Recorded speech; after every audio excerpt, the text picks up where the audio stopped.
yeah, 8 matches, but you think of the last 2 matches were proper main events. These last 2 matches, right? Like, yeah. TV title, Dusty and Tully in the cage. Big story with Baby Doll.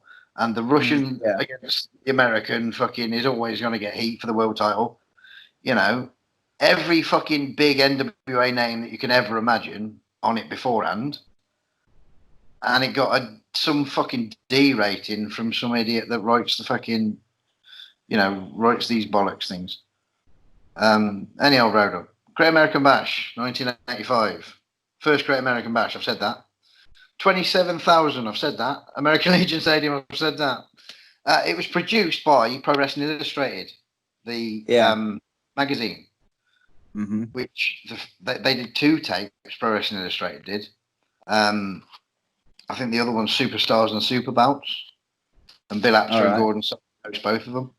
But I think it's a cracking idea because obviously the NWA had their fucking head screwed on because they can advertise it in every fucking PWI magazine. You know, it'd be like a free advertising, isn't it? And they obviously get a cut of whatever happens. Show starts with a video package, don't it? And it's like the fucking on chariots made from steel and fucking helicopter comes down with flaring and all this shit. And I love that, right? You know, like the fireworks and all that bollocks like they have now, and the big sets and all that shit. Like, give me fucking that outdoor thing with the flare coming off an helicopter any day of the week. I'd much rather that shit. So Tony Schiavone does the commentary for all of it. The first match was the most confused I was on the whole show because I don't know the backstory of it all. Buddy Landau, the villain, with JJ Dillon, versus Ron Bass, babyface. Never seen Ron Bass as a babyface before. Yeah, I thought that was weird when like Ron was there, and I'm thinking, because when it was them two, I thought, who the fuck is? I honestly didn't know who the face was until obviously it started. I was like, strange. But yeah, apparently, like Ron Bass was with JJ Dillon to start with. Buddy Landau was the new boy, and then there was like heat between the two. So that was that. It finished in some kind of draw, but was it a time limit draw or was it a double count out or what? Because it all kind of went on. Yeah, they went out I wrote. And the fucking bell rang. Yeah, I wrote here at the end of it. I wrote time limit, and then I put question mark because I didn't fucking know. But I'd assume it was a time limit. But I've put time limit or count out question mark. Hard to tell the real finish on the video. Time limit or count out. Because even the announcers didn't say, did they? No. Ron Bass was super over though. He was, like he got the pop at the end, you know, the babyface pop at the end when he got the claw on JJ after they kind of JJ and Buddy ran together, didn't they? Which was pretty cool. But the match was all right, but I was really fucking confused by the finish. So, you know, I'm not here nor there with that, to be fair. Next was the national tag titles, wasn't it? Which was the Georgia bout more than Crockett. You know, because Crockett was kind of mid-Atlantic and the NWA national titles was from Georgia. Ole and Arn, one of your favourites, versus Buzz Sawyer and Dick Slater. I love Dick Slater. Not so much of a fan of Buzz Sawyer. Not a lot of people like Buzz Sawyer as a human being either. They say he's a bit of a bully, like Arn Anderson said himself on his podcast that he's a bully. You know, took advantage of people and fucking battered people. Yeah, I heard that as well. Honest. It was kind of punchy, kicky, really, weren't it? Did you? I fucking love this bit when Ole had the bout at the start and he went to hit Buzz Sawyer with it. That was really cool. What was the finish here? I've written fucking shitloads on that. The elbow to the back of the bronze, weren't it? Elbow drop on Buzz. Power slams. So power slams fucking on, forearms on, which looks like he knocked his fucking head off. And then Ole with the elbow. Real simple finish, but did the JB well, didn't it? Really? Yeah, I put here. I put elbow drop to the back of Buzz by Ollie, and I put it. It just looked real, like it was simple, like you say. But I always feel like I don't know whether Ollie was that good at making it look real, or he was just stiff as fuck. But it looked fucking legit. Everything he done, he would never. There was never ever wind between his shots. You know what I mean? It was like he'd always follow through. Like didn't do a lot, but what he did looked like you could say, yeah, that was real. That one, you know what I mean? And Yeah, that's what I liked about him. To be honest, I put it just looked really real, like the whole match. But, legit. One good thing that I really did like about this is typical sort of Anderson stuff. Really, that Oli had Dick Slater's arm up gets Dick, punch, and then Oli drop toe holds him for the tag. So fucking simple. To keep him in the ring, keep him inside of the ring, like really simple, but not something you see often anymore. Like proper tag wrestling, like. Yeah, it's rare now. But. And this was like 1985, and you could see how good Arn Anderson was just a couple of years in. He was fucking bang on in this, wasn't he? Anderson's over, still national tag team champions. Number 3, like a fucking right mishmash of people in a 6-man tag. It was, wasn't it? Literally, whoever was left off this show was just fucking thrown in this tag by the look of it.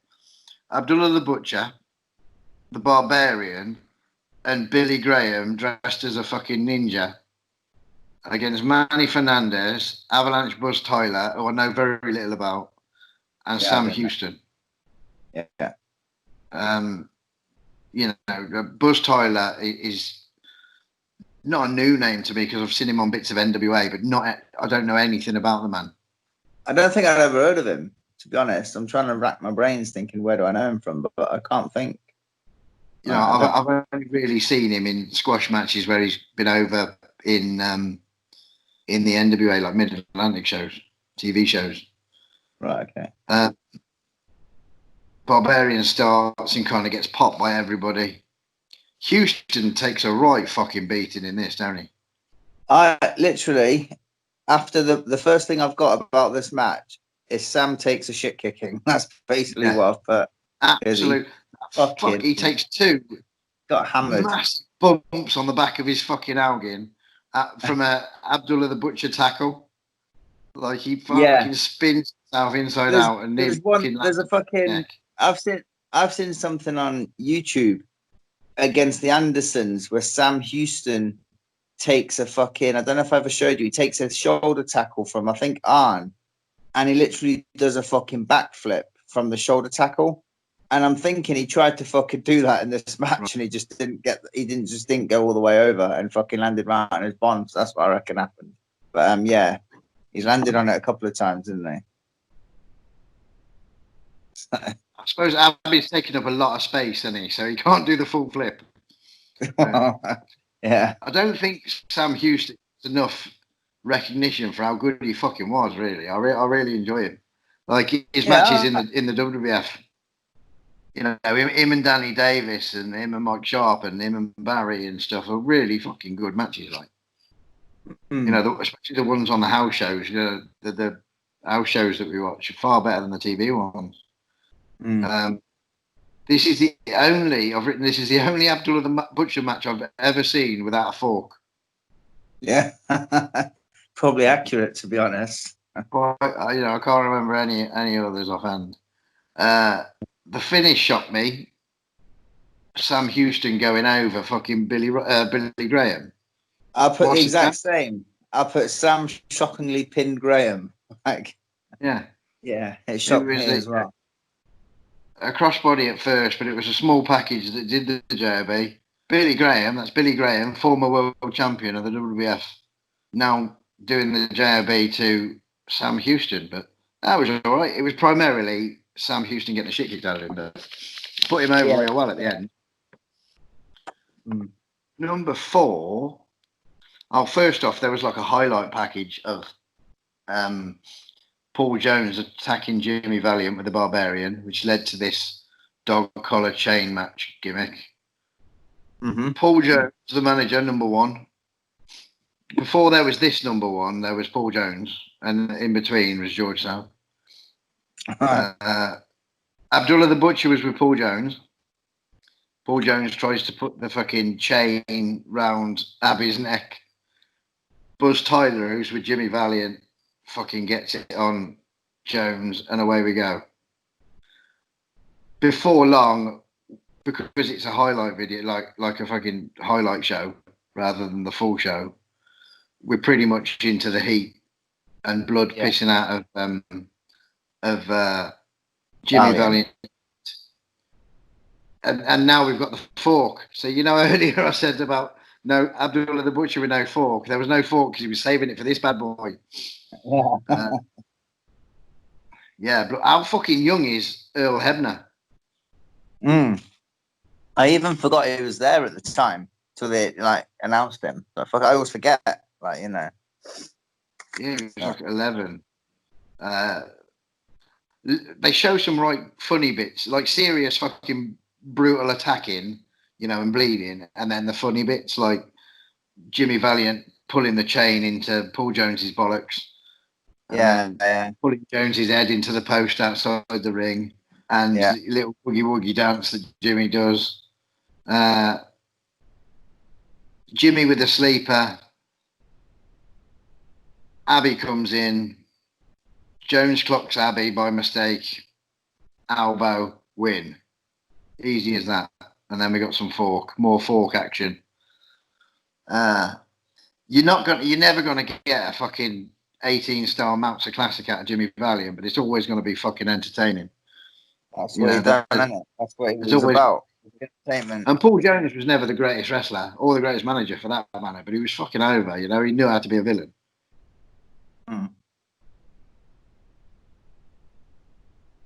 So that was kind of like the first of the Dusty Rhodes gimmick matches in this show, weren't it? Yeah. Next up, number 5, a rare NWA Tag Champions versus AWA Tag Champions.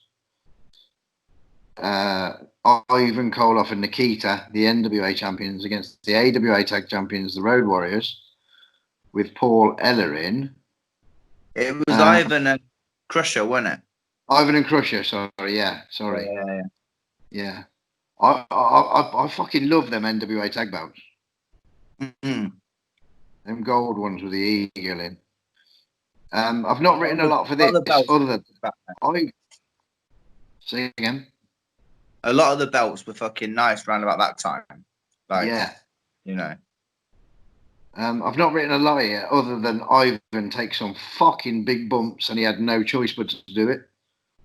Again, everything you said, I've pretty much written down. I've put fucking Ivan's in a lot. Ivan did it all. Barry didn't come in till fucking halfway through. I didn't understand. That's what I was thinking as well. What the fuck? Surely Ivan at this point in his career would have thought you could take all that shit.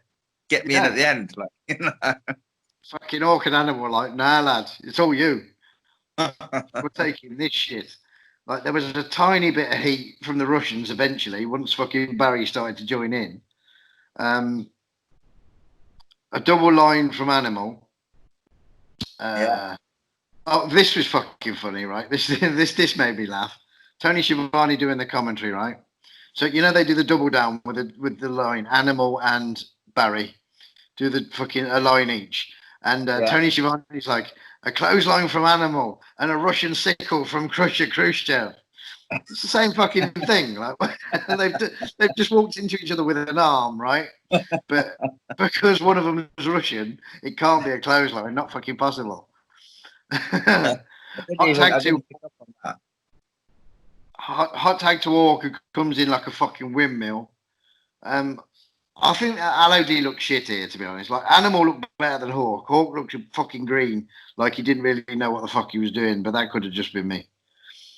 The finish could have killed Ivan because he fucking picks him up like a fucking suplex and then hands him to Animal upside down Fuck me. And then Barry hits him in the back with a chair. Yeah, Barry hits him in the back with a chair, and he just gets dumped. Like, fit, have that. Imagine fucking them. Imagine them asking you to take that fucking move. Like, I'm going to place you up there. He's going to fucking. I'll be like, not enough money in the world.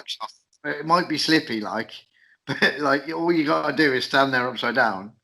Yeah. No worries. Hawk comes in with a chair, DQ. It's the only option really here because it's two world championship teams against each other. You ain't going to get any kind of result, are you? I don't know how the AWA were involved in this, but you know, to get that thing must have been pretty big at the time. I suppose they'd do anything to be against Vince at this point, wouldn't they? Yeah. US title matches next. There's a little video first, kind of putting over the belly to belly suplex. George South's in that video, getting belly to belly by Magnum.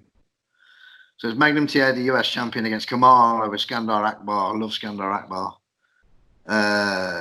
Kamala attacks Magnum right early, bish bash bosh. Magnum with a crossbody, but kind of this is funny, isn't it?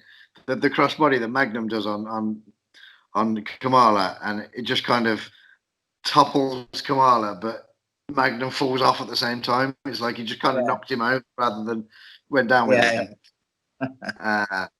And then it's like shitload of blood, more blood on Magnum. That underarm fucking gripper thing I thought was pretty cool. You know, very Haku-like. You know, that thing where he had him under the arm, Kamala did.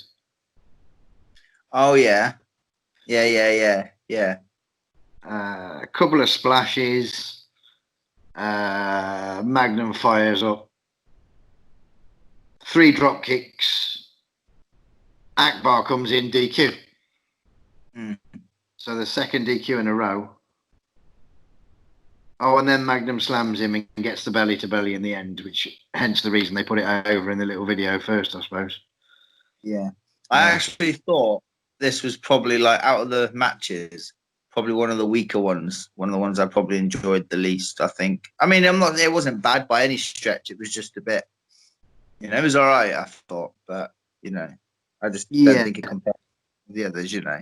It wasn't, like I said, it wasn't a bad match by any stretch. It was just, you know, it was just all right, I thought. Like Magnum was tipped for the top, weren't he, before that car accident that he had? You know, people were saying he was going to be like the next fucking Hogan. And, you know, I don't know, it could have been. But I mean, people still talk about him now, don't they? And, like, he wasn't really around all that, like, long. And it's just, like, people always, you know, what if? Like, you know what I mean? And it is a big what if. Because, like, he was a fucking top name, really, wasn't he? Like, he was very popular. So, no idea. No. Him and Tully's matches were amazing. But is that down to Tully? 7, Nikita versus Flair. NWA World Title. They showed a video first with Nikita doing this fucking clothesline on Davy Crockett. Oh, yeah. You jump people from a hand, fucking wallop, have that. Okay, because he had right off. Yeah. So for this reason, Dave Crockett is the special guest referee. I really like this because I was talking to Mad Dog the other day about real World Championship matches, right? Like, they're not interested about fucking heat or things that might bore people or any of that bollocks. It looks like real competition. You know what I mean? It's less show and it's fucking competition because it's about the bout. You know what I mean? Like, don't care what the fucking bout is. That thing is meant to be the thing that you're working towards. So it should be look like a fucking shoot fight, like a real actual fight. And nothing looks more like a fight than this fucker. Let me tell you. Like, you know, that fucking Flair's bumping like a bastard for Nikita. Flair's chopping the spunk out of Nikita. You know, everyone's getting their bits in. And no, I really enjoyed it. And it wasn't rushed. And Flair was fucking helping Nikita along best he could quite clearly at some points. You know, like moving him. Yeah. It was so fucking convincing. It looked brutal, whether it was or it wasn't, but it was so convincing that the punters even ran to the ring and fucking tried to get involved. Yeah, it was my favourite match of the whole show. This one, like by quite a distance as well. It was these fucking two were for me like on a par. This one and the next one were the next one was good. twice the fucking video on its own. I think. The finish, I think, was a fuck up. You know, I think it should have happened around the time when the fans were in the ring. Right. Yeah. Because it was like a slam went wrong and Nikita fell back. Right, that was the finish. Yeah. But Nikita, I don't think that would have been a real finish because Nikita is a 30-stone muscle man Russian, and Flair was Flair. Now, it doesn't seem to be like the thing that would have happened. I don't know whether it would have been a sort of figure four, sort of G before those people hit the ring, but I reckon that was just a quick thinking, let's get it done and fuck off out of here kind of thing. Because it was getting pretty fucking hostile at that point. Yeah, it was, yeah. But I tell you what, the Nikita can. Sometimes I watch Nikita and like, I think he looks fucking fantastic. I don't think he's like, obviously, he's not like the most naturally fucking gifted in the ring, and I think he's had a lot of help over, like through the years and stuff. But on his day, like he looks fucking like a proper menacing, real convincing heel. You know what I mean? I thought it looked like he just worked hard and fucking, came. I can't remember who we were talking about the other week, but when we said that someone got worse with age, I think Nikita's like, I can't remember who we were talking about. Yeah, it was Lex Luger, but I think Nikita is one of those rare breeds as well because, like, he's fucking amazing. He's still green. He's not Flair, but he does well. Yet you watch him in 92, 93 or whatever it is when he went back to WCW. Yeah. When he was kind of like that Lithuanian babyface gimmick. Oh yeah. I wasn't fond of that. Stunk the fucking building out. But it is what it is. Oh yeah. Now he's all God Squad, isn't he? And writing books and shit. Oh, is it? Motivational speaking and all this, G. Oh, fucking hell. There's a lot of them around. And finally, right, do you know what that review I read, right? Shit all over this match because it's like Dusty's putting himself in the main event. Well, no, Dusty's putting himself on last because he's in a cage. So they'll have to put the cage up, won't they? Otherwise, if he was on earlier on, they'll have to put the cage up and then take the cunt down. When if he's on last, just do the Flair thing. By the time they've cleared the ring out of all the fucking piss that people have thrown, the cage will be up and then it's the last match. So people shit on Dusty for this, like in that review I read. But it's Dusty against Tully, Baby Dolls with Tully, win against Baby Doll for 30 days, and the TV title, obviously. The TV title was almost secondary in this, when it was like, you win the woman, fuck about, we don't need, who gives a fuck about the TV title? You get Baby Doll for 30 days. Yeah. But yeah, I enjoyed this. It was a typical sort of Tully and Dusty. I enjoy anything Dusty. I don't give a shit what he does. He could get his dick out and piss in the ring, and I wouldn't give a fuck. I'd still watch it. Yeah, I love Tully as well. I like the pair of them. Like, can't really, I think if you sometimes you just get two guys that you love, put them together, and you can't really fault. You know what I mean? You can't have anything bad to say about it, really. And this is an example. Them on their worst day is 500 times better than some of the shitheads we watch on their best day, if you know what I mean. Yeah. Dusty works the leg for a little bit. Then we're into the fucking blood again. Fourth match with blood, isn't it? Love a bit of blood, does Dusty. Towards the finish, they're both on the cage, like trying to climb out, and Dusty knocks him off. Old fucking elbow. Tully gets the pad from Baby Doll. The elbow pad. Puts the elbow pad on. Before he could use it, really, pole driver, finish, Dusty wins. He gets Baby Doll, job's a good one. I wonder what he did with Baby Doll. Can imagine. And will Baby Doll be speaking out about it? Maybe. There's a chance. All in all, I remember buying this tape. Right, my granddad actually bought it for me when I was a kid. It was in a sports shop, and we went in for socks, and I ended up with some socks and this wrestling video that was in a sports shop. And you know, I've always been a fan of it because I've had it since I was fucking like a boy. Yeah. And it's one of the greatest hours like of wrestling that I own on video. To be fair, I really enjoy it. It's one of those go-to videos for me. Yeah.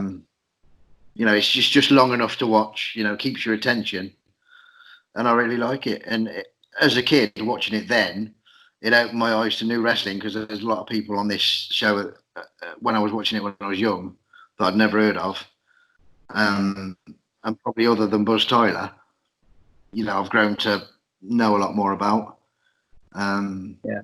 Should have researched Buzz Tyler before I did this, really. Otherwise, because then I could have told you about him, but I have no fucking idea. I didn't. But yeah, the other, I don't know if you've seen the other Pro Wrestling Illustrated video, Superstars and Superbouts. It's got like highlights of different areas. I'm not familiar with that one. It's got a couple of matches from Memphis on. Right. It's got the world-class match between Flair and Kerry Von Erich. Yeah. And then Kerry's match with Flair a few days later in Japan where he loses the belt.